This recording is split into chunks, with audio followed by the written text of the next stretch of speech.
जय माता दी। ओम दुम दुर्गाय नमः। स्वागत है आप सभी का हमारे चैनल पर।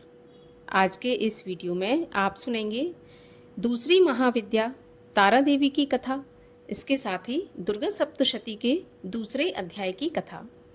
आज है गुप्त नवरात्रि का दूसरा दिन और आज माँ तारा देवी की आराधना पूजा की जाती है। माँ तारा देवी को मुक्ति की देवी माना जाता है।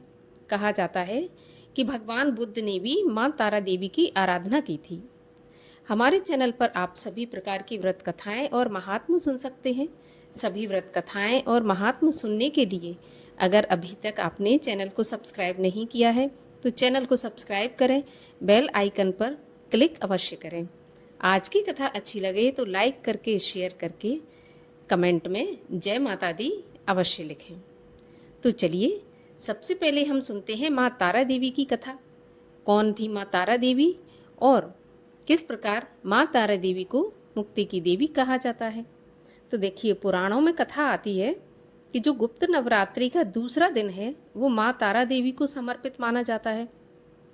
माँ तारा देवी की पूजा करने से सारे कष्ट मिट जाते हैं। महाविद्या तारा देवी के भी 3 रूप बताए गए हैं: उग्र तारा, एक जटा और नील सरस। माँ तारा देवी को शमशान की देवी भी माना जाता है। साथ ही यह भी माना जाता है कि वह मुक्ति देने वाली देवी हैं। बौद्ध धर्म में तो माँ तारा देवी की अर्चना और पूजा को बहुत महत्व दिया जाता है। एक पौराणिक कथा के अनुसार माँ तारा देवी की उत्पत्ति उस समय हुई थी जब समुद्र मंथन से विष निकला तो उसे भगवान शिव ने ग्रहण कर लिया था। विष ग्रहण करने के बाद भगवान शिव के शरीर में अत्यधिक जलन और पीड़ा होने लगी थी। भगवान शिव को पीड़ा से मुक्त करने के लिए माँ काली ने दूसरा स्वरूप धारण किया और भगवान शिव को स्तनपान कराया, जिसके बाद उनके शरीर की जलन शांत हुई। तारा देवी माँ काली का ही दूसरा रूप मानी जाती है। तभी से माँ तारा देवी की उत्पत्ति हुई और माँ तारा देवी की दूसरी महाविद्या के रूप में पूजा आराधना की जाने लगी। और आइए अब सुनते हैं दुर्गा सप्तशती का दूसरा अध्याय। ऋषि बोले, प्राचीन काल में देवी देवता तथा दैत्यों में पूरे 100 वर्ष युद्ध होता रहा। उस समय दैत्यों का स्वामी महिषासुर था एवं देवताओं का इंद्र। उस संग्राम में देवताओं की सेना महाबली दैत्यों से हार गई। तब सभी देवताओं को जीतकर महिषासुर इंद्र बनकर बैठ गया। तब हार कर सभी देवता ब्रह्मा जी को आगे कर वहाँ गए जहाँ विष्णु तथा शंकर जी विराजमान थे। वहाँ पर देवताओं ने महिषासुर के सभी उपद्रव एवं अपनी पराभव आदि का पूरा पूरा वृत्तांत कह सुनाया। उन्होंने कहा कि महिषासुर ने तो सूर्य, अग्नि, पवन, चंद्रमा, यम तथा वरुण इत्यादि अन्य सभी देवताओं के अधिकार छीन लिए। स्वयं ही सबका अधिष्ठाता बनकर बैठा है। उसने सभी देवताओं को स्वर्ग से निकाल दिया। महिषासुर महादुरात्मा है। देवता पृथ्वी पर मृत्यु की भांति विचर रहे हैं। उसके वध का कोई उपाय कीजिए। इस प्रकार मधुसूदन तथा महादेव जी ने देवताओं के वचन सुने तो क्रोध से उनकी भौएं तन गईं। तब भगवान विष्णु के मुख से एक महान तेज प्रकट हुआ। इसी प्रकार ब्रह्मा तथा शंकर जी के मुख से तेज प्रकट हुआ। दूसरे इंद्र आदि देवताओं के शरीर से भी महान तेज प्रकट हो आया। सभी तेज मिलकर एक हो गए। वह तेज पुंज इतना उग्र था जैसे कि जलता हुआ पहाड़ हो। देवताओं ने देखा कि उसकी ज्वालाएं सभी दिशाओं में फैल रही हैं। जब वह एक हुआ तो एक नारी के रूप में परिवर्तित हो गया। महादेव जी के तेज से उसका मुख प्रकट हुआ। यम के तेज से उसके केश हुए। विष्णु के तेज से उस देवी की भुजाएं प्रकट हुईं। चंद्रमा से दोनों स्तन, इंद्र के तेज से उसका कटि प्रदेश, वरुण के तेज से जंघा व उरस्थल, पृथ्वी के तेज से नितंबों का प्रादुर्भाव हुआ। ब्रह्मा के तेज से दोनों चरण, सूर्य के तेज से चरणों की उंगलियां, वसुओं के तेज से हाथों की उंगलियां, कुबेर के तेज से नासिका का आविर्भाव हुआ। उसके दांत प्रजापति के तेज से प्रकट हुए, अग्नि के तेज से 3 नेत्र हुए, संध्याओं के तेज से दोनों भौएं, वायु के तेज से दोनों कान उत्पन्न हुए। इसी प्रकार समस्त देवताओं के तेज द्वारा भगवती का प्रादुर्भाव हुआ। इस प्रकार सभी देवताओं के तेज पुंज से प्रकट हुई देवी जी को देखकर महिषासुर से पीड़ित समस्त देवता प्रसन्न हो उठे। महादेव ने देवी को अपने त्रिशूल से शूल निकाल कर दे दिया। भगवान विष्णु ने अपना सुदर्शन चक्र प्रकट करके दिया। वरुण ने शंख तथा अग्नि ने उसे शक्ति प्रदान की। मारुत ने उन्हें धनुष दिया और बाणों से भरपूर 2 तरकश दिए। देवराज इंद्र ने अपने वज्र से वज्र पैदा करके दिया। फिर सहस्त्र नेत्र इंद्र ने ऐरावत हाथी से घंटा दिया। यमराज ने कालदंड से दंड प्रदान किया। सागरपति ने रुद्राक्षमाला अर्पित की। ब्रह्मा ने कमंडल भेंट किया। सूर्य ने भगवती के भी रोमकूपों में अपनी किरणें प्रदान की।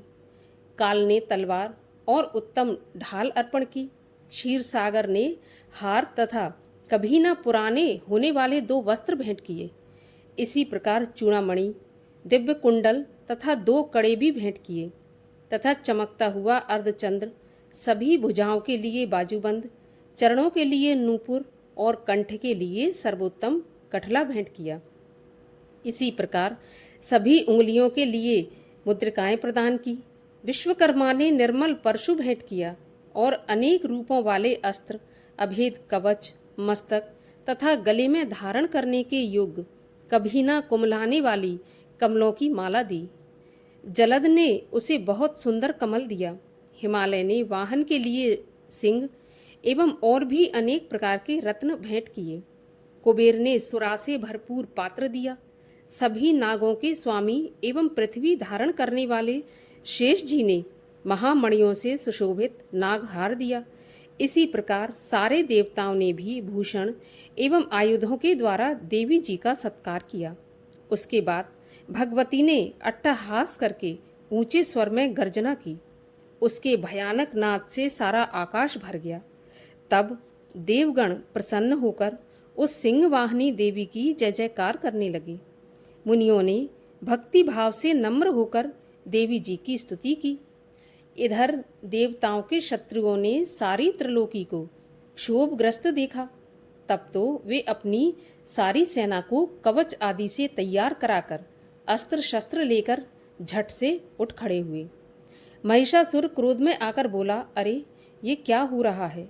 इतना कहकर सभी दैत्यों के साथ घिरकर उस सिंहनाद की ओर भागा, जहां जाकर उसने तीनों लोकों को अपने तेज से प्रकाशित करती हुई देवी जी को देखा। उस देवी के चरणों के भार से पृथ्वी दबी जा रही थी। माथे के मुकुट से आकाश पर रेखाएं पड़ती जा रही थीं।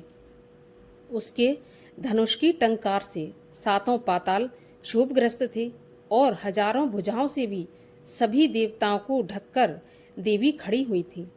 देवी जी के साथ उन दैत्यों का युद्ध प्रारंभ हो गया। नाना प्रकार के अस्त्र शस्त्रों के प्रहारों से 10 दिशाएं भर गईं।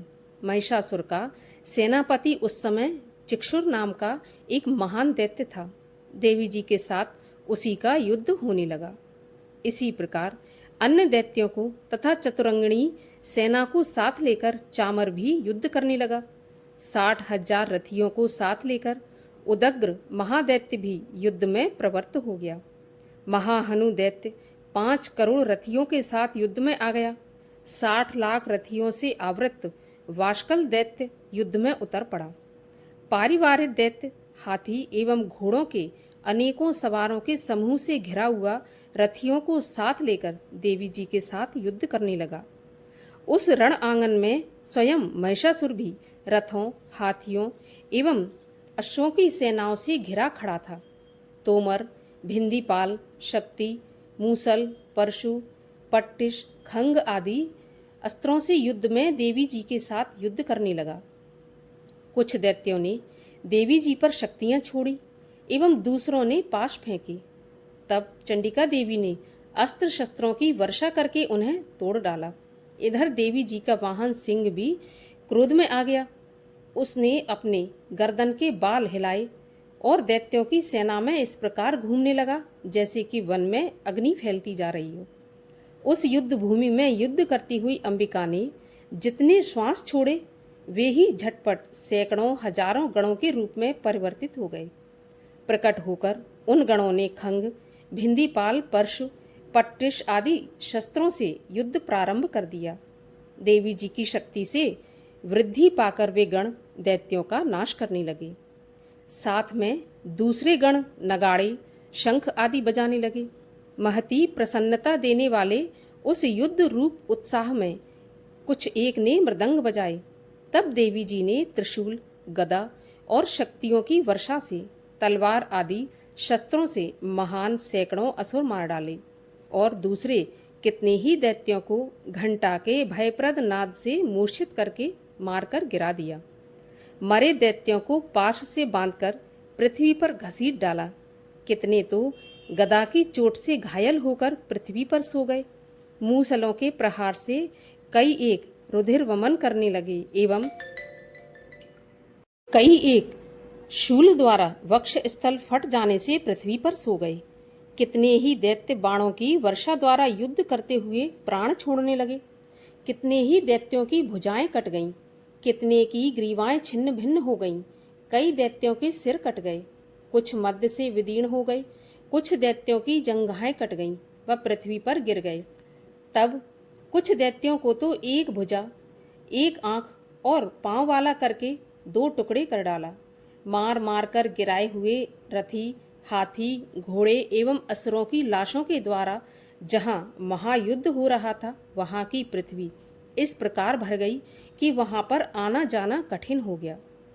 वहां पर सेना एवं असुरों के रुधिर बहने से रुधिर की बड़ी बड़ी नदियां बहने लगीं।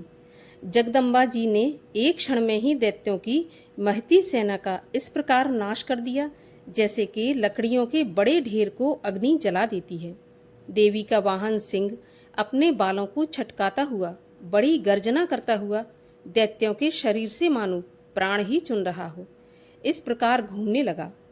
देवी जी के उन गणों ने महाअसुरों के साथ बड़ा युद्ध किया, जिससे देवता प्रसन्न होकर आकाश से पुष्पों की वर्षा करने लगे। इस प्रकार दुर्गा सप्तशती के दूसरे अध्याय का समापन होता है। तीसरे अध्याय की कथा सुनने के लिए चैनल को सब्सक्राइब करके बेल आइकन पर क्लिक कर दीजिए।